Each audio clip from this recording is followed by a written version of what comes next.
Alamin wassalatu wassalamu ala asyrafil anbiya'i wal mursalin wa ala alihi wa sahbihi ajma'in.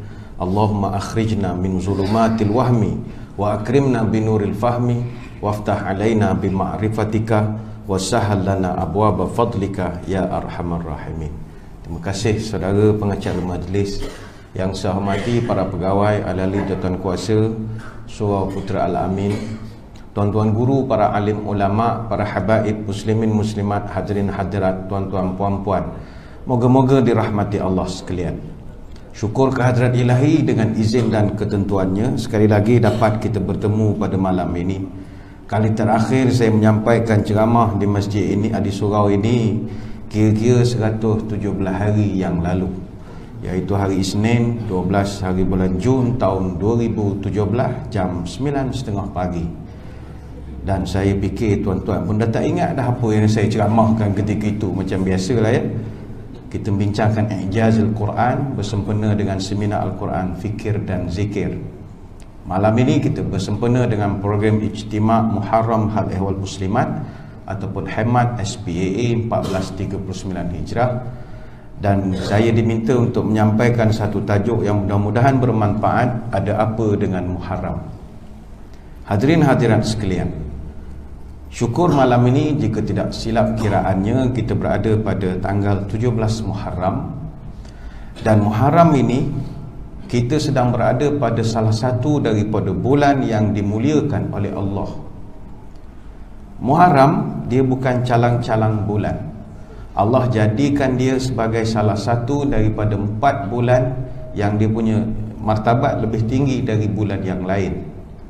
Dalam Quran Allah Ta'ala merakamkan secara umum dalam surah At-Taubah ayat 36, Inna iddatash syuhuri indallahi 12 syahran fi kitabillahi yawma khalaqas samawati wal ard minha arba'atun hurum dzalika dinul qayyim fala tadhlimu fihinna anfusakum. Allah Ta'ala sebut jumlah bulan di sisi Allah ada 12. Dan itulah ketetapan yang Tuhan buat sejak diciptakan langit dan bumi lagi. Dan daripada 12 bulan itu ada 4 bulan yang suci. Dan itulah ketetapan agama yang lurus. Jangan kamu zalim diri kamu pada bulan-bulan tersebut. Apakah bulan-bulan itu? Dalam hadis ada diterangkan secara jelas.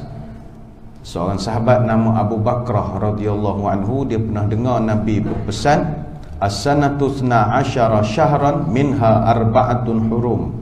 Dalam setahun ada 12 bulan dan di antaranya ada 4 bulan yang dihormati. Apakah dia? Salasun mutawaliyatun Zulqa'dah wa Zulhijjah wal Muharram wal Rajab Mudhar allazi baina Nyubada wa Sya'ban. Ada 3 bulan yang terletak berturut-turut berdekatan, Zulqa'dah, Zulhijjah dan Muharram. Dan ada 1 bulan yang terpisah dari yang lain, iaitu bulan Rajab. Dan di antaranya Rajab itu duduk di antara Jamadil Akhir dengan Sya'ban. Hadis Bukhari dan Muslim.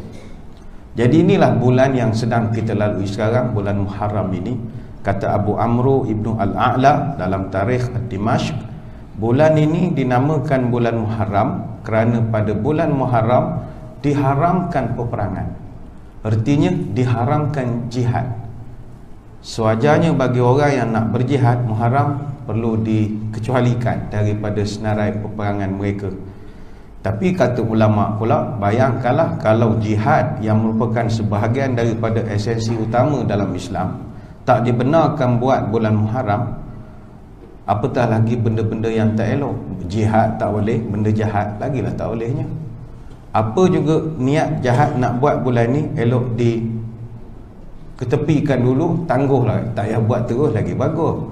Contoh nak buat pesta, tak berapa senonoh misalnya, tunggu habislah, safar tak lama dah, sikit saja lagi. Jangan buat pada bulan ini.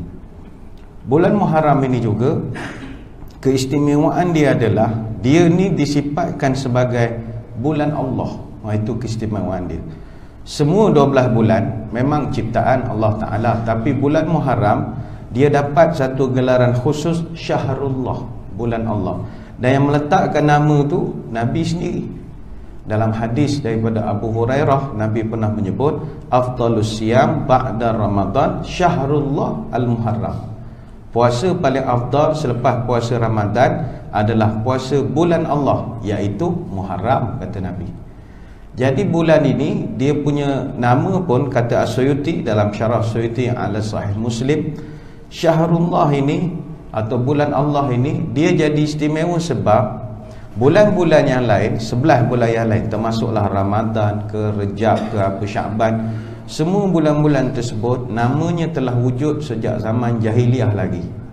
Orang Arab dulu dia dah sebut dah nama Zulqa'dah, Zulhijjah. Tapi Muharram namanya baru di rebranding selepas kedatangan Islam.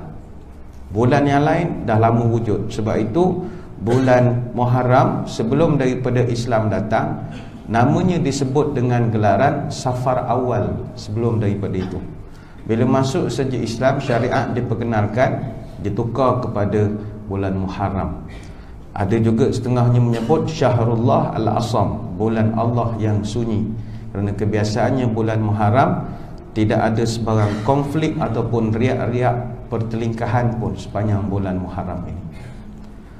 Tuan-tuan sekalian, kalau orang tanya bulan apa yang paling afdal antara empat bulan yang ada itu, yang sebagaimana disebut dalam Quran, kata Imam Hasan Al-Basri rahimahullah dan beberapa ulama dalam kitab Lataiful Ma'arif, Allah mulakan waktu dalam setahun dengan bulan Muharram dan tutup dalam setahun juga dengan bulan yang haram, Muharram, Zulhijjah. Dua-dua itu bulan yang dimuliakan.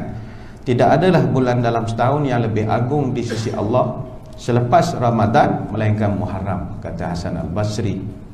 Tetapi walaupun Ramadan tu tinggi kedudukannya, Muharram pun tidak terkecuali, dia ada terror dia juga. Ulama sebut bulan Ramadan dia terror sebab dalamnya ada Lailatul Qadar. Antara 21 sampai 30 Ramadan itu time frame untuk Lailatul Qadar. Zulhijjah dia pun ada terror dia juga. Zulhijjah antara 9 sampai 13 Zulhijjah ini tempoh orang paling sibuk dengan dua amalan. Pertama korban, yang kedua haji. Proses haji dalam antara 9 hingga 13 Zulhijjah. Adapun bulan Muharram dia jadi terror juga sebab di dalamnya ada 10 Muharram ataupun Ashura yang merupakan satu tarikh yang banyak mencatatkan peristiwa-peristiwa besar berlaku yang berkait rapat dengan tiga agama yang mata rantai ini, Yahudi, Nasrani, Islam. Tiga-tiga sekali ini semuanya signifikan dengan 10 Muharram. Sebab itu kalau 10 Muharram ataupun Ashura di seluruh dunia ada 3 puak yang paling dominan sekali dalam soal menyambut Ashura ini. Pertama, kitalah ahli sunnah wal jamaah, kita pun sambut juga Ashura dengan cara kita lah, berpuasa dan seumpamanya. Yang kedua yang menyambut Ashura, Syiah Rafidah. Mereka ini bagi Syiah, bulan ini adalah bulan Syahrun Niyahah, bulan untuk berduka cita kerana kematian Sayyidina Husain bin Ali radhiyallahu anhuma pada 10 Muharram 61 Hijrah. Kalau Syiah yang original, yang beranak-beranak baka Syiah, dia akan buat majlis memperingati Karbala apa semualah, pukul badan, pegang rantai, nyiksa badan. Tapi yang tempat kita yang Syiah jadi-jadian saja, dia tak buat macam itulah. Tepuk-tepuk dada sajalah, ya Husain, ya Husain. Sakit nak pukul badan, esok nak kerja susah. Jadi dia bukan menghina, kan ada pula kata aku hina Syiah pula. Dah tak berapa tu sangatlah. Kalau luar dia pukul untuk dia rasa seksaan Syiah apa tu Husain itu. Kita dak lah Husain, Husain, Husain, itu sajalah. Tapi ada pula golongan ketiga menyambut Ashura, dia panggil Nawasib. Nawasib ni geng-geng pembenci tegar Sayyidina Ali radhiyallahu anhu. Mereka ni memang pok-pok yang memang benci Sayyidina Ali. Tapi dan bila Sayyidina Husain dibunuh, dia gembira pula. Sebab itu kalau orang ahli sunnah, kita puasa, orang Syiah menangis sampai pagi sampai malam. Nawasib buat kenduri, dia terlampau gembira, siap buat makan-makan. Dah lah kita puasa, dia buat kenduri pula. Bukanlah makna siapa yang buat birthday anak baru-baru ni tu nak wasik. Tidak, kau aku mana ustaz saya buat akikah baru ni. Tidak, ini orang nak wasik ni purposely dia buat makan-makan sebab gembira sangat mempadan mukakan keturunan Sayyidina Ali. Baik, bulan Muharram ini apa amalan yang sangat dianjurkan? Tak lain tak bukan puasa itulah. Puasalah ibadah yang paling diutamakan sepanjang Muharram ini. Afdalus siyam ba'da Ramadan syahrullah al-Muharram. Puasa yang paling utama selepas Ramadan adalah puasa pada bulan Allah, iaitu bulan Muharram. Dan dalam Muharram itu pula yang paling dianjurkan, dikhususkan berpuasa adalah pada Yaumu Ashura, hari Ashura. Dalam satu hadis daripada Ibnu Abbas radhiyallahu anhuma, qadiman Nabi sallallahu alaihi wasallam al-Madinah fara'al yahuda tasumu yauma Ashura. Ketika Nabi sampai ke Madinah, Nabi tengok orang Yahudi berpuasa pada hari Ashura. Mereka berpuasa bukan mereka sekadar gembira. Yahudi memang puasa betul. Faqala ma hadza, apa hal kamu ni semua berpuasa ni? Jawab mereka, hadza yaumun salih, hari ni hari Maulid ya Rasul. Comel hari ni. Macam kita hari ni lah 07 1017. Kalau di flip kan nombor tu cantik hari ni, jangan beli pula nombor esok, tak ada. Tapi dia ada hari comel lah, hari comel. Yahudi jawab, hari ni hari Maulid ya Rasulullah. Amda Maulidnya, hadza yaumun najallahu bani Israel min aduwihim fasamahu Musa. Hari ini adalah hari di mana Allah Ta'ala telah menyelamatkan Bani Israel daripada musuhnya. Sebab itulah Nabi Musa berpuasa pada hari ini.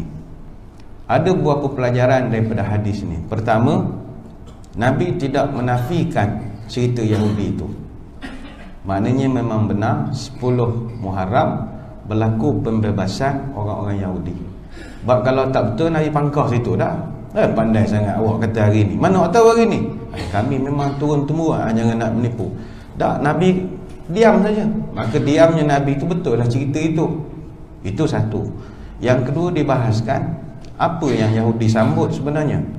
Dia gini tuan-tuan, sampai sekarang Yahudi ni dia ada sambut satu upacara dalam upacara keagamaan Yahudi, dia panggil Pesah. Pesah ni dalam bahasa Inggeris dia panggil Passover. Rajinkan Wikipedia lah, panjang cerita Passover ini. Orang Yahudi adat dia sehari sebelum Passover. Passover sambut pada 15 Nisan. Nisan ni bukan kereta, bulan Yahudi. Nisan ni kalau kita Muharram lah. Kalau Gregorian Januari, dia bulan yang satu dia panggil Nisan. 15 Nisan disambut Passover. Sehari sebelum, iaitu pada 14 bulan Nisan, dia akan buat satu upacara yang dipanggil Ta'anid Bakharat ataupun Ta'anid Bakharim. Ta'anid Bakharat ini fast of the firstborn, puasa hari anak sulung pertama. Benda terjemah susah betul. Cakap Yahudi juga senangnya. Dia puasa nak mengingatkan tragedi firstborn. The firstborn tragedy ini berkait rapat dengan the plagues of Egypt ataupun Makot Mizrayaim yang dikenali sebagai the 10 biblical plagues, iaitu di zaman Nabi Musa AS. Kalau kita rujuk dalam Exodus chapter 3 verse 19 sampai 20, ada satu cerita tentang bagaimana orang-orang Mesir, orang Kipti, Firaun telah ditimpa dengan 10 malapetaka yang tidak ditimpakan kepada Bani Israel. Jadi orang Yahudi masa itu dia dalam proses nak pindah daripada Mesir pergi ke Kanaan. Jadi selepas menjadi hamba selama 210 tahun, Musa adalah penyelamat mereka. Jadi dalam masa 210 tahun mereka begitu susah, Musa datang defend mereka, keluarkan daripada status hamba. Bila nak pindah pergi ke bumi yang kawasan yang baru, Firaun tak benarkan. Jadi bila Firaun tak benarkan, Allah turunkan 10 wabak. 10 wabak ni dipanggil Makot Mizrayaim, wabak Mesir ataupun Esir Hamakot, the 10 plagues. 10 wabak ini bagi kita hak mendengar macam ngarut cerita ni. Tak, cerita ni dirakamkan dalam Quran. dalam Quran surah Al-A'raf ayat 133, secara umum Tuhan rakamkan peristiwa itu sebagai kenang-kenangan. Fa arsalna alaihimut tufana wal jarada wal qummala wad-dafadi'a wad-dama ayatin mufassalatin fastakbaru wa kanu qauman mujrimin. Dan kami telah hantarkan kepada mereka taufan, belalang, kutu, katak dan darah sebagai tanda dan bukti yang jelas nyata, tapi mereka tetap juga sombong, takbur dan menjadi kaum yang derhaka. Saya percaya di kalangan tuan-tuan yang first time lah dalam malam ni dengar, dalam Quran dia cerita kutu, katak, belalang, taufan, ada.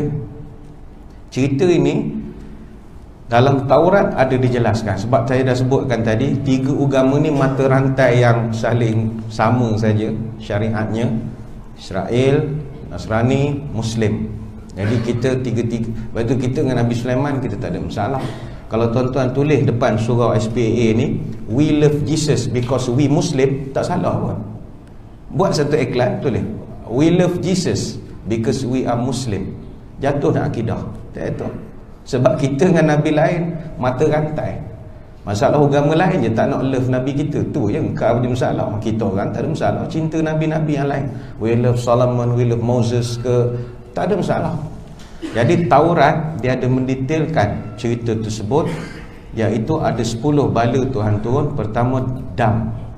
Dam ini sungai ataupun punca air yang ada di Mesir, iaitu sungai Nil, bertukar menjadi darah semerah-merahnya.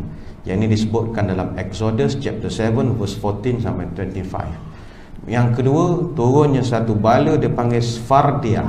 Sfardia ni dalam bahasa kita maknanya reptilia. Dia tak sebut apa, tapi kita percaya katak lah, iaitu katak yang begitu banyak sehingga dalam rumah katil ni penuh dengan katak. Kalau kita tidur malam, bangun tengok katak atas tilam, atas lantai, beribu-ribu katak. Yang ini dirakamkan dalam Exodus chapter 7 verse 26, chapter 8 verse 11. Yang ketiga bala Tuhan turunkan adalah Kinim. Kinim ni kutu. Begitu banyak sampai jadi bala lah. Exodus chapter 8 verse 12 sampai 15. Kemudian diturunkan Araf. Araf ini lalat, setengah kitab sebut kumbang. Dia turun, dia merosakkan macam-macam benda. Ini ada dalam Exodus chapter 8 verse 16 sampai 28. Kemudian diturunkan bala yang kelima, Dever. Dever ini penyakit pada ternakan ataupun tanam-tanaman. Semua binatang dan tumbuh-tumbuhan yang ada di Mesir semuanya rosak. Ini juga dalam Exodus chapter 9 verse 1 sampai 7. Kemudian diturunkan Sekhin. Sekhin ni artinya bisul ataupun kudis yang tak dapat diubati. Ini ada dalam Exodus chapter 9 verse 8 sampai 12. Yang ketujuh diturunkan Barat. Barat ini ribut hujan batu yang ada api, yang berapi lah. Dirakamkan dalam Exodus chapter 9 verse 13 sampai 35. Yang ke-8 diturunkan bala Arbeh. Arbeh ni belalang yang datang dalam jumlah berjuta-juta. Ini dirakamkan dalam Exodus chapter 10 verse 1 sampai 20. Yang ke-9 Khosheh. Khosyah ni kegelapan, gelap gelemat, tak ada cahaya langsung, berhari-hari. Diturunkan dalam cerita ni dalam Exodus chapter 10 verse 21 sampai 29. Dan kemuncak malapetaka bala yang turun pada orang-orang Mesir ketika itu dipanggil Makat Bekorot. Makat Bekorot ni kematian anak sulung. Exodus chapter 11 verse 1 sampai 12. Diceritakan semua anak-anak sulung orang-orang Mesir ketika itu mati, kecuali anak-anak Bani Israel. Ini kemuncak bala. Itu yang diorang buat perayaan untuk mengenang balik tu. Memang 10 bala betul. Saya ingat lagi bulan Mac tahun 2013, History Channel dalam Astro lah, 555 tak salah saya, dia ada buat 10 episod mini series, dia panggil The Bible. Kalau tuan-tuan rajin untuk YouTube, ada lagi dia simpan dalam tu, tapi sari kata tak ada lah. Kalau tengok TV boleh buka translate tu. The Bible ni dicerita start daripada Adam sampai Isa. Walaupun cerita tu tak semuanya tepat berdasarkan pemahaman kita mengikut Quran, tapi secara umum cerita tu divisualkan. Saya tertarik bila episod tentang Exodus. Exodus tu cerita tentang bala yang turun pada orang Mesir, itulah cerita Makat Bekorot, episod Exodus. Yalah, kita selalu baca, tapi first time dapat tengok divisualkan, memang ngeri betul lah. Ngeri 10 bala tu. Bila yang kematian anak sulung tu lagi menyedihkan. Termasuk anak Firaun pun mati juga. Dia punya tengku mahkota dia. Bayanglah. Ketika itulah Firaun surrender. Bila belalang, dia lawan lagi Musa. Kena bala air merah, dia lawan lagi. Tapi kena anak dia mangkat, dia surrender. Dia kata, Musa mu nak gigi lah. Musa pindah. Bila Musa dah pindah, ada pula dia punya penasihat sekpos sesulit apa, cocok pula lagi. Tuanku takkan nak biar lagi pok-pok ni, kau hajar ni. Tu tak ya, mau kejar. Tu dia kejar sampai ke laut pula. Musa marah, kek engkau dah lepas, ni kejar pula lagi. Dah kena pula bala seterusnya, laut pula matikan semua. Dalam cerita tu, di mini series tu ditunjukkan orang Yahudi ni macam mana dia boleh selamat. Ni pahaman dalam kitab Taurat dia orang lah. Dia orang tanya Nabi Musa, bala apa lagi nak turun ni? Kata Nabi Musa, anak-anak sulung akan mati. Habis kita mati belaka. Kalau malaikat yang cabut nyawa tu tak kenal, mati juga lah. Habis macam mana nak suruh dia kenal? Nabi Musa pun dia kata gini, sembelih kambing biri-biri. Sembelih kambing biri, ambil darah. Darah tu calik sikit pada anak awak. Lepas tu belen tu awak pangkah depan rumah. Macam cerita Alibaba, jangan lapuk lah. Mungkin Piramli baca Exodus agak lah. Dia buat pangkah.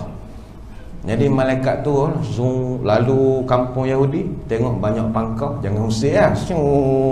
Dia masuk Kairo, habis mati. Kairo ni bukan cerita di Kairo, di Aswan, belah selatan Mesir. Tamadunnya di situ, bukan di Kairo sekarang. Jadi itu pahaman dia, kita respect je lah pahaman dia. Tapi secara umum benda tu wujud lah. Baik, selesai bab itu. Bila Nabi Yahudi ni beria cerita, kita orang dulu ni, masa hari ni lah kami diselamatkan ni. Jadi Nabi Musa setiap kali anniversary dia akan puasa lah. Itu jadi kami ni gembira sangat. Nabi tiba-tiba macam tak berapa berkenan.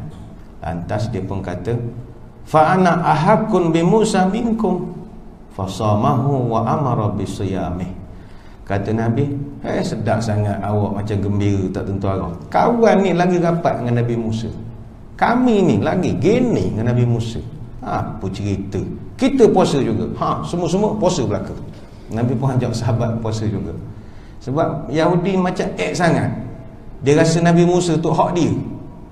Angin lah, tak kata angin kan, macam Nabi kita pandai baran pula. Tapi macam bengang lah. Dia ni lebih-lebih pula. Dia seorang rasa ingat dia tu Nabi Musa, geng dia. Kita pun geng dia juga, seolah begitu. Apa sebab Nabi mengatakan kami lebih berhak dengan Nabi Musa, ataupun baginda sendiri lebih berhak dengan Nabi Musa? Pertama, dalam konteks peribadi Nabi sendiri. Pertama, Nabi Musa dan Nabi kita profesionnya sama, iaitu Nabi dan Rasul. Nabi dan Rasul. Dan Rasul pula, dia dengan Nabi Musa kategorinya ranking tinggi, ulul azmi. Sama tu, top 5. Kalau askar, dia ni elite, SOF lah, Special Operation Forces, elite punya askar. Mana dalam 140,000 Nabi, elite punya Nabi 5 saja. Yang betul komando punya Nabi 5 saja.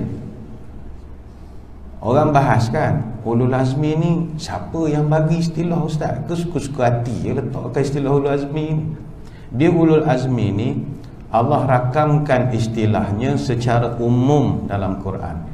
Allah sebut fasbir kama sabara ulul azmi minar rusul, maka bersabarlah kamu sebagaimana bersabarnya para rasul yang mempunyai ulul azmi, keteguhan hati.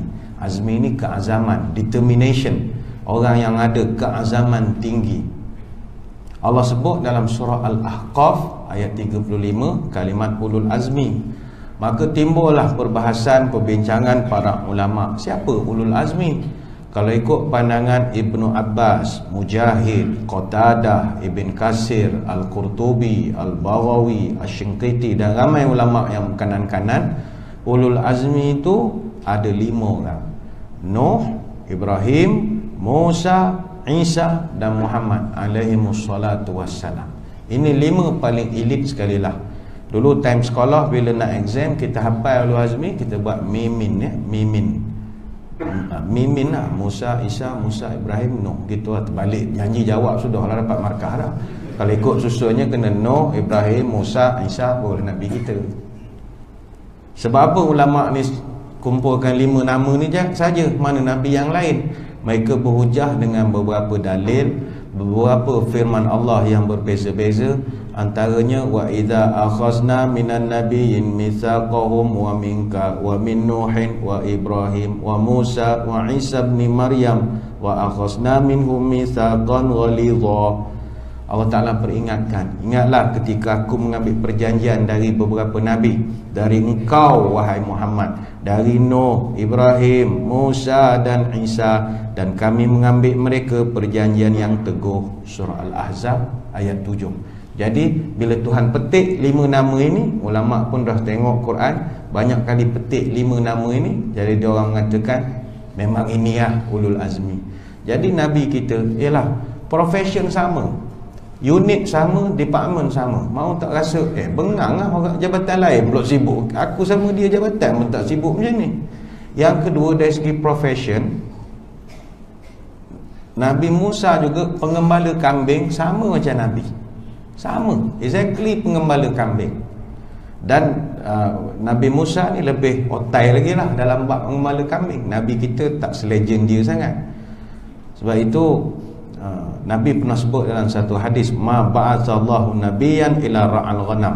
Tidak Tuhan jadikan nabi-nabi ini melainkan background mereka mesti pandai mengembala kambing. Apa sebab? Kerana mengembala kambing memerlukan skill yang khusus. Orang yang boleh mengembala kambing, insya-Allah dia boleh memimpin. Sebab kambing ni dia susah. Kalau bawa 30 ekor, balik pun kena 30. Kambing pula kita tak boleh asing-asing. Kambing kalau berasing dia mati, dia kena duduk ramai-ramai. Sedangkan ramai itu umur tak sama. Ada kambing muda, kambing tua, kambing jantan, kambing betina, kambing remaja, remaja purba, macam-macam kambing ada. Perangai lain-lain, terhege-hege ada, hak laju sangat ada. Jadi memerlukan skill. Sebab itu semua Nabi, majoriti lah kita katakan, ada juga yang tak mela kambing, ikut standard lah. Nabi Sulaiman tak payah, takkan nak jaga kambing, dia anak raja, dia tak adalah jaga kambing. Majoriti lah. Nabi Musa dia memang jaga kambing. Allah sampai rakamkan dialognya dalam Quran surah Taha ayat ke-18. Qala hiya asaya atawakkau 'alaiha wa ahusya biha 'ala ghanami wa liya fiha mariba ukhra. Musa kata, ini aku punya tongkat.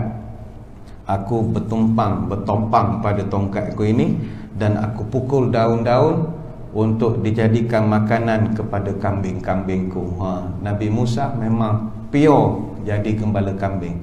Ulama bincang berapa tahun Nabi Musa jadi pengembala kambing. Quran menjawab dalam surah Al-Qasas ayat 27, antakjurani thamaniyah hijaj. Nabi Syuaib dia minta Nabi Musa masa nak kahwin dengan anak dia, mu kerja dengan aku 8 musim. 8 musim ni satu musim setahun, maknanya 8 tahun. Dia bertugas jaga kambing 8 tahun. Fa in atmamta ashran fa min indik.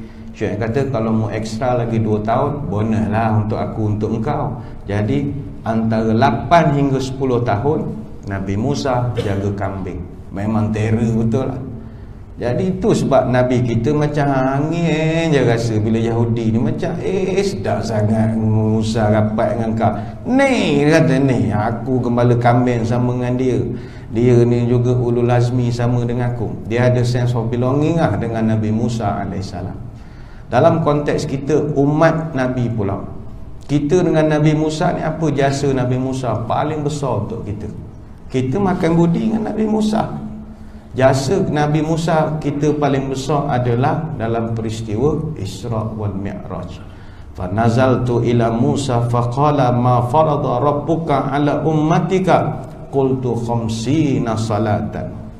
Nabi cerita ketika aku turun daripada langit selepas mendapat perintah menunaikan semayang 50 waktu, antara orang yang aku jumpa Nabi Musa. Nabi Musa tegur, apa hal? Dapat arahan apa? Jawab Nabi kita, semayang bang. Berapa banyak? 50 kali bang, satu hari. Apa jawab Nabi Musa?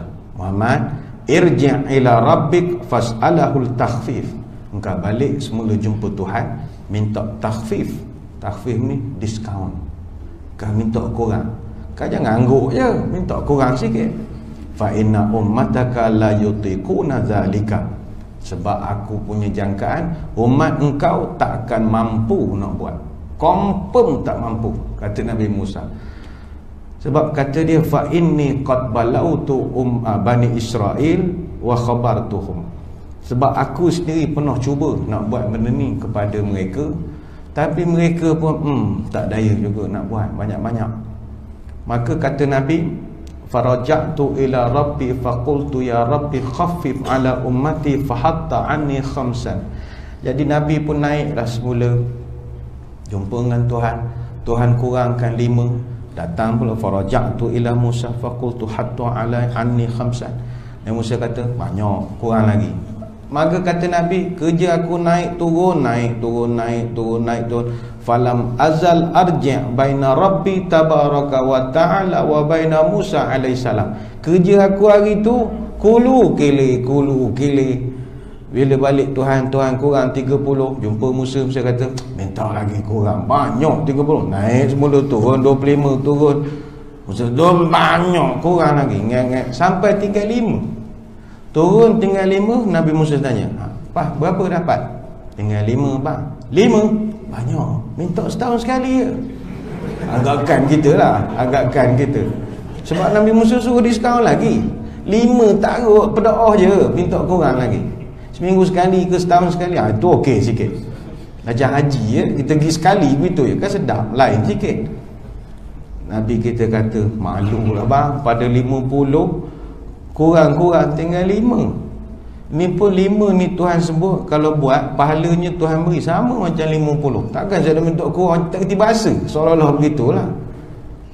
Bayangkanlah kalau kita semayang 50 waktu sekali sehari, 24 jam bagi 50, mana sekitar 25 minit sekali kita kena semayang. Katakanlah satu semayang tu 5 minit lah buat cowboy punya semayang. Maknanya kita berehat, kita rehat sekejap, 20 minit dah kena semayang. Setiap 20 minit kita semayang. Mana tadi kita start tazkirah, dah kena stop untuk semayang ni. Lepas tu kan sambung tazkirah, semayang lagi. Bayangkanlah. Baik tu kita, terima kasihlah Nabi Musa mengingatkan Nabi kita orang. Kalau tidak 50 waktu kami itu pelajaran. Kemudian pelajaran daripada cerita Yahudi yang berkongsi dengan Nabi peristiwa Passover mereka itu adalah Nabi nak ajar pada umat dia, kita ni kena bersyukur walaupun nikmat itu dah beribu-ribu tahun. Walaupun nikmat itu beribu tahun, kita biasanya bersyukur nikmat yang baru lah, nikmat baru lepas makan misalnya, alhamdulillah syukur nikmat baru berlaku. Tapi makanan yang kita makan masa kecil jarang orang bersyukur, padahal itu baru berpuluh-puluh tahun. Nabi suruh kita syukur benda nikmat ni walaupun nikmat tu dah berlaku beribu-ribu tahun.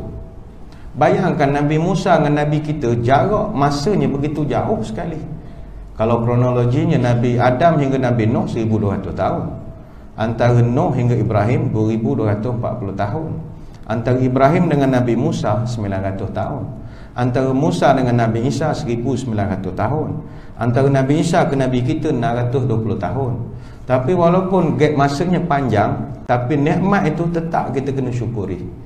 Apatah lagi nak syukur nikmat merdeka 60 tahun, lagilah kena syukur baru 60 tahun. Ini bukan 2000, 3000 tahun punya nikmat. Jadi pelajaran daripada hadis tersebut, bersyukur walaupun nikmat tersebut telah berlaku begitu lama sekali.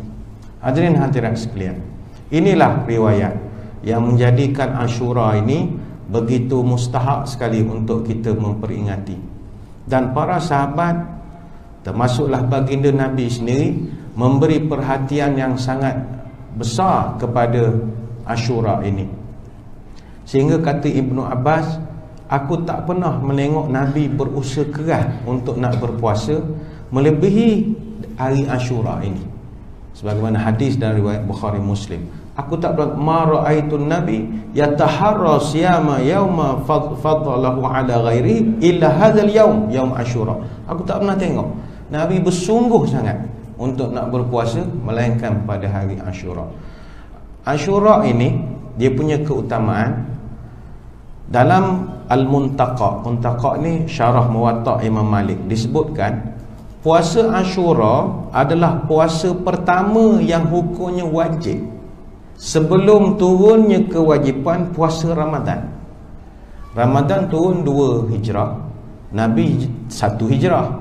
Jadi Ramadan belum wujud, tapi puasa wajib dah ada, namanya Ashura. Bayangkanlah. Baik itu kata Aisyah dalam satu riwayat daripada Bukhari, masa Nabi baru hijrah ke Madinah, Nabi dah pun mengamalkan puasa Ashura dan memang dah suruh para sahabat untuk berpuasa Ashura. Tapi bila turun saja perintah wajib puasa Ramadan, semenjak itu puasa Ashura dibenarkan untuk ditinggalkan. Maka kata para ulama, antaranya Imam Ibn Rajab rahimahullah, puasa Ashura ini yang pernah dilakukan oleh Nabi ada 4 fasa. Fasa pertama, fasa ketika Nabi masih berada di Mekah. Masa tu kata ulama, Nabi berpuasa dah Ashura, tapi Nabi tidak perintahkan orang untuk buat. Dia dah buat dah masa itu. Fasa yang kedua, fasa Nabi ketika baru sampai ke Madinah. Ketika itu dia tengok orang Yahudi dah pun memperingati hari Ashura dengan berpuasa. Tapi pada fasa tersebut Ramadan masih belum wajib lagi puasa. Jadi pada fasa ini Nabi banyak menekankan kepada sahabat untuk puasa Ashura. Sehingga kan dalam Sahih Bukhari dan Sahih Muslim disebutkan bahawa para sahabat dia akan ajar anak-anak mereka yang kecil-kecil untuk puasa pada hari Ashura. Dan disebutkan juga para sahabat dia takkan beri makan pada keluarga dia start daripada pagi sampai maghrib. Memang tak biasa, mungkin hari cuti ke apa, bawa pergi breakfast di luar ke tengah hari makan. Tak, hari Ashura dia tak akan buat sedia makan pun. Dan kalau ada anak-anak yang menangis kerana lapar, mereka akan alihkan perhatian anak-anaknya itu dengan buatkan permainan untuk anak-anak. Yalah, zaman dia nak pergi Toys R Us tak ada, jadi dia okey sendiri ke apalah, main kerja-kerja apa yang patutlah nak galitkan anaknya itu. Sampai demikian kuatnya diperintahkan untuk berpuasa, sehingga kan sebahagian ulama-ulama salaf macam Imam Abu Hanifah, Imam Ahmad misalnya, mereka mengatakan puasa Ashura pada fasa yang kedua sifatnya wajib dan haram ditinggalkan. Oh, ketika itu. Kemudian fasa yang ketiga kata ulama, fasa ketika Ramadan diwajibkan puasa. Maka pada masa itu Nabi sudah tidak perintahkan lagi sahabat untuk berpuasa. Dan pada pandangan para ulama, pada masa itu kewajipan puasa Ashura telah pun dimansuhkan dan hukumnya jatuh status istihbab, iaitu sunat yang dianjurkan. Itu fasa yang ketiga. Fasa yang keempat, fasa terakhir menjelang Nabi nak wafat, di mana Nabi bertekad untuk nak berselisih dengan ahli kitab dalam mengamalkan puasa Ashura. Yang mana Ibnu Abbas radhiyallahu anhu mengkisahkan bagaimana Nabi diberi khabar bahawa Ashura itu adalah hari yang diagungkan oleh puak Yahudi dan juga Nasrani. Maka ketika itu Nabi pun dia menanamkan cita-cita, fa iza kana al-amul muqbil insyaallah taala sumna al-yawma at-tasi'. Kata Nabi bila sahabat ni dah macam cocok-cocok lah, ya Rasul, kita ni puasa 10 Muharram dah serupa Yahudi dah kita ni. Yahudi minat sangat 10 Muharram ni. Jangan layan ingat Yahudi ni ya Rasul. Nabi ni dia ada satu perangai. Kalau tuan-tuan perasan selalu baca sirah, Nabi ni dia ada satu perangai ni, dia tak suka serupa dengan Yahudi. Kalau tuan-tuan perasan lah, dia ada perangai dia tak berapa gemar nak mengikut sangat Yahudi ni. Kita ambil lah beberapa contoh. Sebagai contoh, peristiwa penukaran kiblat misalnya. Kiblat orang Islam, dia kalau ikutkan Baitul Maqdis asalnya, dan Nabi masa tu memang tak ada masalah lah, memang menghadap Baitul Maqdis. Tapi tak ramai tahu rupanya dalam hati Nabi, dia tak gemar sangat Baitul Maqdis tu. Dia nak kiblat di Mekah. Dia nak, bukan sebab Mekah tu kampung dia, dah dia tak nak serupa dengan Yahudi perangai dia. Sebab itu Allah rakamkan dalam surah Al-Baqarah ayat 144, fala yuwalliyannaka qiblaka tardaha, qiblatan tardaha, dan ketika kami telah memalingkan kamu ke arah kiblat tardaha, kiblat yang kamu suka. Oh, rupanya Nabi suka. Nabi prefer untuk hala ke Kaabah berbanding dengan Baitul Maqdis. Dia ada sikit tak suka. Dia suka ada identiti sendiri. Dia tak suka ngikut orang dari segi berpakaian misalnya. Hatta menyimpan misai janggut pun banyak dalil-dalilnya kan. Nabi kata buang misai, simpan janggut. Kenapa pula? Misai dengan janggut macam orang Israel katanya. Ada sahabat simpan misai aja, buang janggut, macam Nasrani. Sebab dia sentiasa ada peraturan-peraturan. Ambil contoh yang paling mudah sekali, bab bersahur dengan berbuka lah. Yahudi puasa, Nasrani puasa. Tapi apa kata Nabi? La yazalu dinu zahir ma'ajjalan nasul fitra li'anna al-yahuda wan nasara yuakhiruna. Agama ini akan sentiasa hebat selama mana puak-puak kita segerakan berbuka, lambatkan bersahur. Sebab puak Yahudi dengan Nasrani, dia terbalik dengan kita. Jadi kita puasa, dia orang puasa. Nabi tengok kita puasa, dia puasa. Tak apa, kita kena lain sikit dengan puak itu. Jadi puak tu puasa tapi buka lambat, suka-suka hati, pukul 8, pukul 9, pukul 10. Kita cepat buka, Allahu Akbar, Allahu Akbar, segelas dah habis. Itu kita nak cepatkan. Maknanya nampak kita bersegera. Puak-puak ada terhege-hege, relax, tak ada masalah, tak ada benda nak kejar. Sahur pun sama, sahur kita lambat sikit. Puak dia sahur duduk kedai mamak pukul 12, sahur dah, tak kena. Kita 10 ayat sebelum azan kita makan lagi. Nabi sebut, Nabi dia sentiasa suka identiti sendiri. Termasuklah dalam bab puasa Ashura. Bila dia puasa, orang Yahudi puasa, jadi campur pula ada orang cucuk-cucuk ramaknya sikit-sikit. Dia kata tak apalah, tahun depan insyaAllah panjang umur kita puasa 9 hari bulan. Jangan serupa dengan puak-puak tu. Mana kita puasa 9, puasa 10. Tapi kata sahabat, falam ya'til amul muqbil hatta tuwaffiya Rasulullah sallallahu alaihi wasallam. Tapi Nabi umurnya tak panjang. Tahun depan itu dia tak dan puasa 9 hari bulan. Jadi ini 4 fasa kata ulama yang merupakan fasa puasa Ashura dalam kehidupan baginda Nabi. Dia Ashura ni istimewanya, begitu istimewanya. Ada satu riwayat seorang ulama salaf bernama Fathi bin Shakhraf. Dia cerita, kuntu afattu linnamal khubza kulli yaumin falamma kana Ashura lam yakuluh. Kata Fathi bin Shakhraf, dia ni ada satu tabiat, hari-hari dia akan beri semut makan. Ni ulama pelik-pelik. Dia beri semut makan. Dia bawa roti, nampak semut merayap, dia letakkan roti, biar semut tu bawa makan. Tak susah-susah lah nak pergi ambil rumah orang manjat meja, susah. Dia bagi ya, itu kita tak terfikir nak buat ya. Kita spray lagi ada. Dia tak. Dia lain orang supi ni, dia lain sikit, bagi semut makan. Tapi kata Syekh Fathi bin Shakhraf, walaupun aku bagi semut makan hari-hari, tapi aku dapati bila tiba falamma kana Ashura lam yakulu, tiba hari Ashura, aku tengok semut ni tak makan roti-roti yang aku beri. Ini satu. Tuan-tuan, ni dah terlepas tak dah nak tahu ni, tahun lepas lah, panjang umur. hari Ashura kepada yang malas puasa lah. Yang puasa tu tidur je lah. Yang tak puasa kita tengok semut makan ke tidak. Tak. Saya ingat bagi makan semut ni bagus lah, kos tak tinggi. Nak beli kucing tinggi kos, buat klinik lagi, surat beranak lagi, buka Instagram, leceh tu. Baik kita beli semut. Semut bagus. Kita pun tak kenal mana satu semut orang semut kita. Roti gardenia tu berapa ringgit, ambil cubit berapa ketunan dia makan. Saya ingat kita beri makan semut lah lepas ni. Bagus hobi baru. Kalau diorang kata ngapa engkau bagi semut makan, lain kali dengar ceramah kata. Rupa ni amalan ulama dulu, beri semut makan. Bayangkan lain. Ada satu kisah yang lain disebutkan oleh Khatib dalam kitab tarikhnya, dan cerita ni dinukilkan dari kitab Lataiful Ma'arif. Disebutkan anna surrat awwala tairin somma Ashura. Kata ulama, ada satu burung nama burung surat. Burung surat ni dia puasa pada hari Ashura.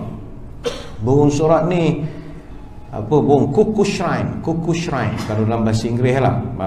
Burung kelabu sayap hitam, benda nama bahasa Melayu tak tahu benda nama. Ferzihil ada lagi lah burung-burung rare macam tu.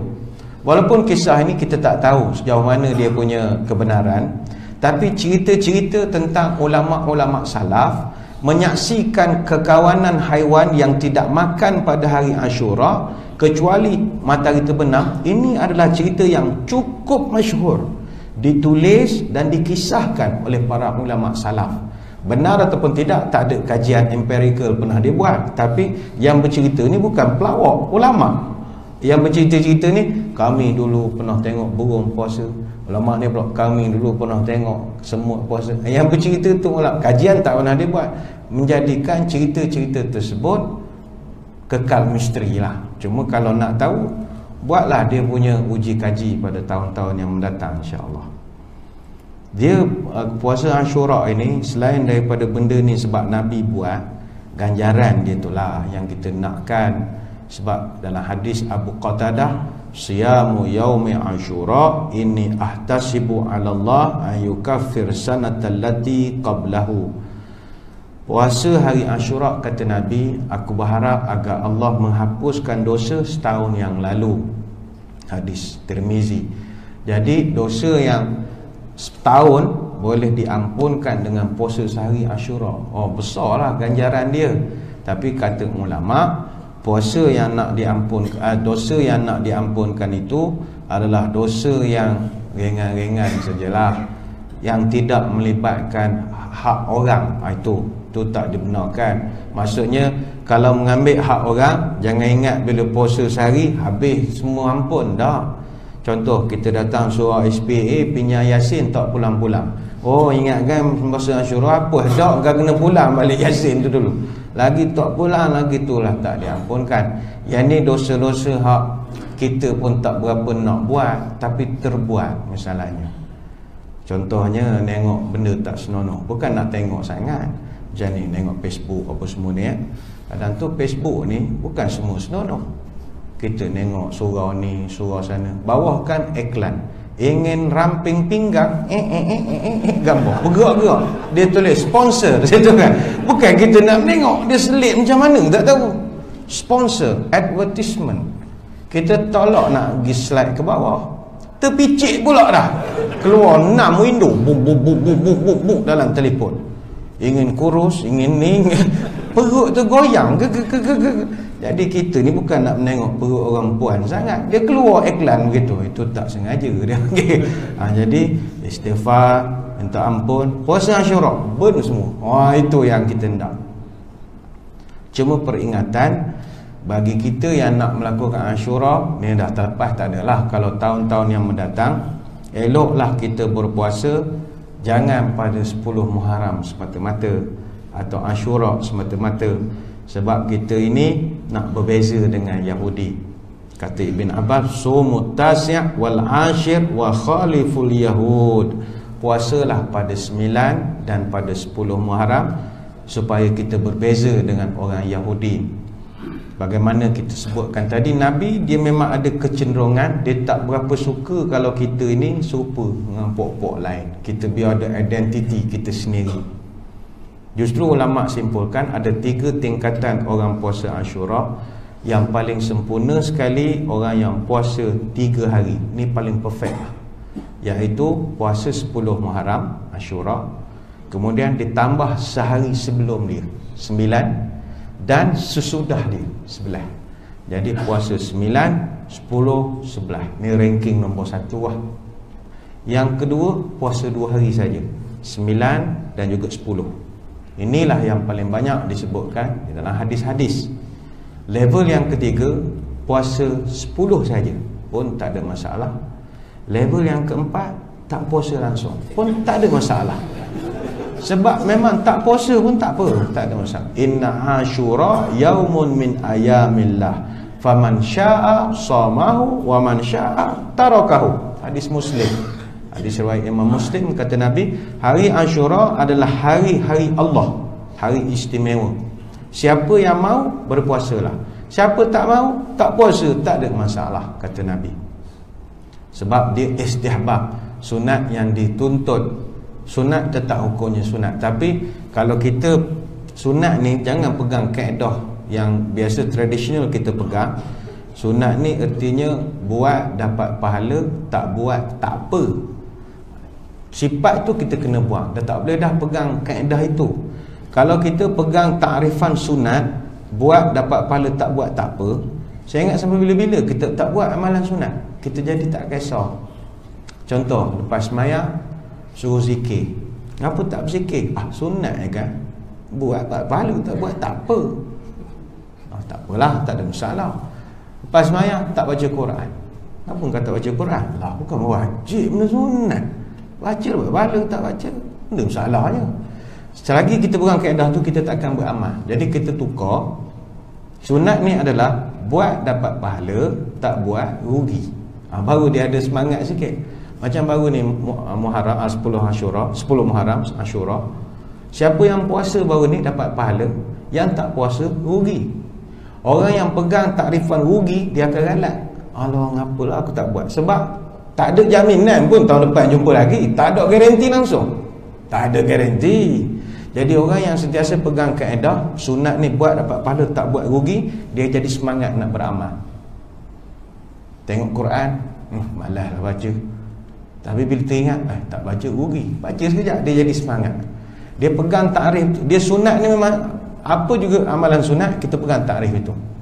Contohnya, baca Quran. Baca Quran dapat pahala, tak baca rugi.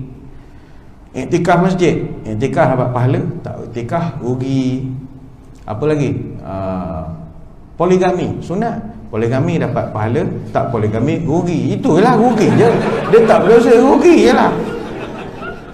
Rugi je, rugi. Tak ada masalah. Bukan kata wajib, sunat. Sunat, rugi je. Itu contoh sajalah. Cuma hadirin sekalian, di ujung pertemuan ini kita nak bangkitkan satu isu yang telah pun timbul kebelakangan ni oleh golongan-golongan muda, orang yang generasi baru ni lah. Sebab kita punya program ni pun program ada pengisian bubuk Ashura macam-macam. Ada yang agak meremehkan atau menimbulkanlah isu bubuk Ashura. Barang perlu diingat, bubuk Ashura ni tak ada kena-mengena agama pun. Tak ada kena-mengena agama. Tak payah buat penat je kalau kita, ni dalilnya dulu Nabi Nuh, tak ada Nabi Nuh. Benda ni tak ada kena-mengena dengan tu. Tak ada kena-mengena. Mungkin ada tapi tak berapa kuat. Kita ingin katakan begini, tradisi Ashura ni tradisi Melayu. Dia panggil tradisi Muharraman ataupun tradisi suraan. Surah tu orang Terengganu panggil sura. Ashura tu sura, bubuk sura. Bagi kita Nusantara disebut suraan. Suraan, Muharraman, dia memang tradisi Nusantara. Dan barang perlu diingat, kalau kita belajar budaya, tradisi budaya, apa juga ritual, dia panggil rites of passage ataupun ritual pelintasan. Perasan tak, dalam tradisi dan budaya dunia ni, dia akan ada elemen culinary sebagai simbol. Apa juga tradisi. Sebagai contoh, bagi kita di Nusantara, bila 1 Syawal, Idul Fitri, kita ada culinary kita. Iaitu kita ada lemak, kita ada ketupat, kita ada pulut kuning, rendang. Benda tu tak ada kena-mengena Islam pun.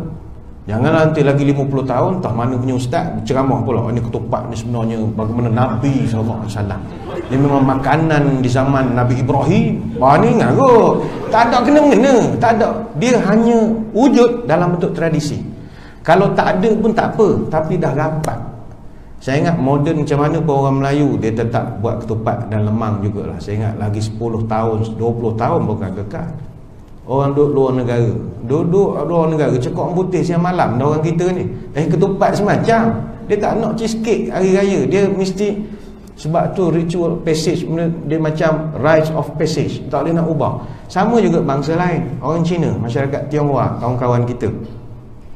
Bila tiba Chinese New Year, dia akan buat yisang. Dia tak nak makan kuih tiaw lakna ke dia tak nak, steamboat tak nak. Dia nak ya ramai-ramai pegang chopstick. Dia budaya dan benda tu tak ada kata dengan agama. Hatta kalau orang Kristian sekalipun di Amerika Syarikat, bila tiba saja Thanksgiving Day, dia akan ada makanan khusus, ayam bakpao, ayam panggang, turki benda nama. So gemuk-gemuk ayam, dia goleklah ayam itu. Dia makanan tu tak ada kena-mengena agama, tapi dia kalau tak ada tak syok. Begitu. Kalau Mr. Bean tu saya buat kelakar kira, masuk kasut, masuk stoker, dia nak menggemukkan turki dia tu. Sebab itu tradisi kulineri mesti dilihat sebagai tradisi yang berpisah dari syariat agama. Dia hanyalah tradisi yang memberi warna dan nuansa budaya, warna-warni dalam ritual kebudayaan ataupun perayaan ataupun celebration ataupun festival sebagai satu manifestasi kesyukuran. Dan Ashura itulah dia punya sifat dia. Kita tak nampak dia kaitan dengan agama, tapi dia adalah warna yang mencantikkan Muharram ataupun Ashura itu sendiri. Dan barang perlu diingat, Ashura atau bubuk Ashura kita biarkan kekal, tak ada masalah. Sebab saya fikir kita orang Melayu ni, kita kaya dengan budaya. Banyak daripada budaya yang wujud kita jadikan adat jadi syariat, jadi keadat macam-macam. Saya pecahkan 3. Pertama, kita ni ada unsur ibadat di dalam adat. Yang kedua, ada unsur adat dalam ibadat. Terbalik pula. Yang ketiga, ada adat yang dimanifestasikan oleh ibadat. Beza tu. Pertama, ada unsur ibadat dalam adat. Adat orang Melayu penyayang. Orang Melayu ni perangainya suka raih orang. Baik itu kalau di kampung-kampung, di bandar kita mungkin tak ada dah budaya ini. Kalau di kampung-kampung, kita pergi rumah pak saudara, mak saudara tengah hari misalnya. Pergi, tiba dekat waktu nak makan. Melah makan dulu, benda lorat nak balik. Tak apa, tak dan singgah sekejap, enjin pun tak padam. Kau makan dulu. Kau tak makan, kau jangan datang rumah aku. Makan ni benda mustahak bagi orang Melayu. Orang datang mesti makan. Susah macam mana gaji tak masuk pun, tetamu mesti kasih makan. Biar kita susah tak apa, tetamu bagi makan. Kita punya perangai mak ayah kita ajar begitu. Jadi bila kita suka raih orang, kita raih dengan makan. Kalau tetamu tu seorang, Milo lah cawan. Kalau datang satu kereta, kita buatlah mi goreng sikit. Kalau dah sekampung datang, buat kenduri lah. Buat kenduri, buat berjamu. Jadi Melayu kesimpulannya, dia suka berjamu, suka buat kenduri, makan-makan. Lepas itu ceramah, sampai sekarang ada makan. Nak maulid, maulud tak ada makan, orang tak datang. Maulud dengan mulut dekat-dekat bunyi tu. Ya, dah bersusun dah makanan, baru ceramah biasa, belum maulud lagi. Bayangkanlah. Bukan sebab dia orang suka meraih. Tuan-tuan, kita kutuk apa lah bagi makan bazir. Tak, kita bangsa suka raih. Jadinya bila ala-ala orang datang makan, takkan duduk bersembang. Kita masukkan ibadat, masukkan situ doa sikit. Mula doa makan, rasa pendek pula doa makan. Minggu depan buat kenduri, panjang sikit tu imam, panjang sikit. Lama-lama panjang lah doa tu. Itu yang lama tu imam ni doa panjang no. Jadi orang kita memang suka sangat kalau dengar Rabbana Atina. Nak habis dah ni, nak Rabbana Atina. Boleh makan dah ni. Budaya. Jadi bila selit doa adalah zikir. Berduduk saya saja zikir. Lepas tu berduduk saja dia baca Yasin. Bahawa orang Melayu kalau tak suruh buat kerja begitu, dia duduk, dia ngumpat kerja siapa tu, ngumpat.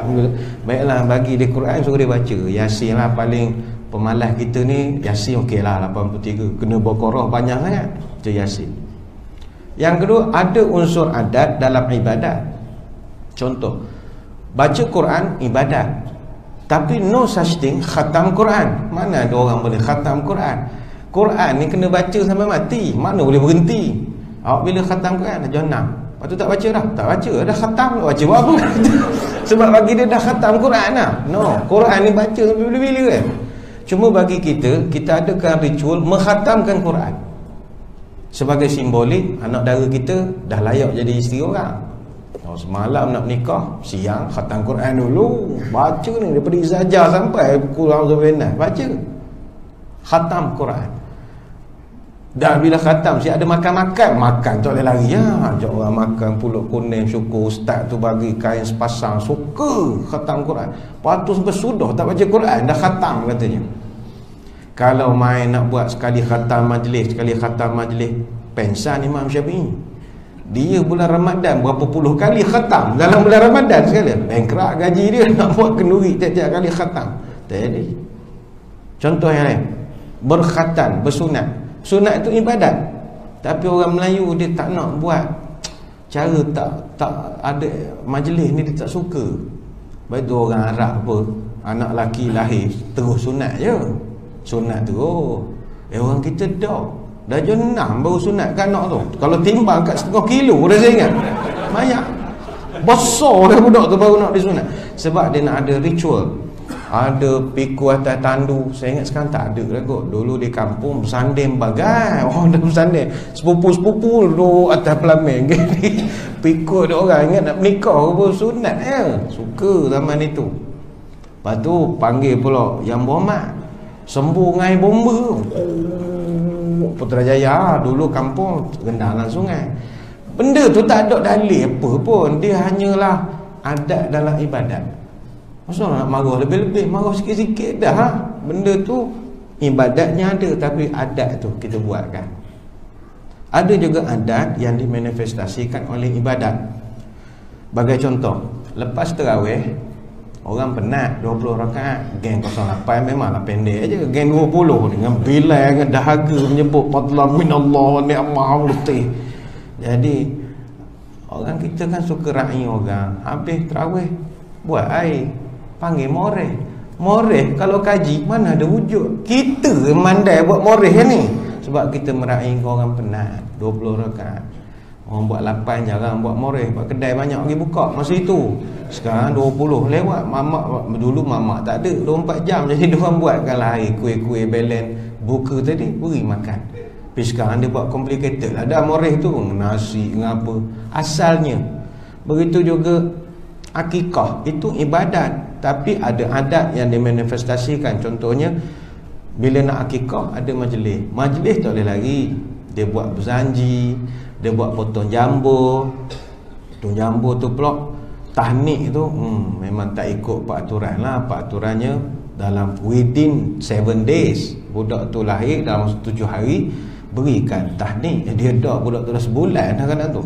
Ubur-ubur nak keras dah, buat lagi cukur jambu apa semua. Dia kalau tahnik ni kita buat sendiri pun boleh. Ambil kurma, punya gigit-gigit sikit, jangan telan dalam mulut tu, ambil masukkan dalam mulut budak tu. Jangan makan kurma telan biji masuk, meninggal budak tu. Pandai-pandai lah kan, terlampau nak buat kan, lupa masukkan. Lepas tu tapi sekarang complicated. Oh siap ada selawat berjanji, berdiri duduk. Lepas tu ada pula ayah yang pegang, ada ni pegang dulang, ada kelapa muda ada gunting, ada garam, gula, asam keping. Macam nak buat tom yam lah. Tapi kita tengok tu, kita faham ini adat yang dimanifestasikan ibadat. Tak payahlah marah. Benda tu sikit punya hal lah, boleh tak ansur lah. Jadi kalau isu bubuk Ashura kita nak marah, Tak selesai. Tak selesai. Dan kita kena akui, kalau ikutkan dalam budaya kita di Nusantara, dulu ibadat surah ini dia panggil sesaji surah. Sesaji surah ni ada 40 hidangan. Dah buang 39, tinggal berbuang syurah je tinggal. Yang lain 39 dah tak. Saya ingat dah tak wujud dah sekarang ni. Dah hampir tidak ada, pupus. Antara hidangan yang orang tua-tua dulu buat, damar kembang, santan kanel, kembang pancawarna, kembang staman, bumbu kinang, bubur skala, bubur pancawarna, cengkeh gading, kembang mayang, tumpeng robiok, tumpeng kendit, nasi kuning, nasi golong, pala kependem, pisang rojo, daun keluih, daun beringin, tebu hitam. Senarainya panjang sangat.